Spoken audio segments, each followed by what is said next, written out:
With refractive surgery, you're correcting the spectacle correction that patients have. And they could be long-sighted, they could be short-sighted, or that they need glasses for reading as time goes by. Laser surgery involves reshaping the front part of the eye, the cornea, and is usually used for people who are short-sighted or myopic. A further option is to insert a contact lens into the eye between the iris, the coloured part of the eye, and the natural lens. And that's usually used for people who are very myopic or long-sighted.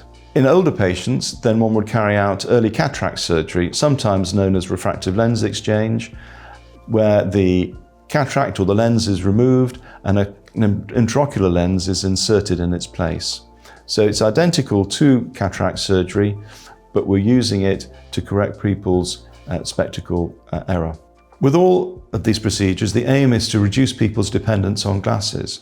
But it's very important to appreciate that one cannot guarantee that they will, for example, have 20/20 without glasses.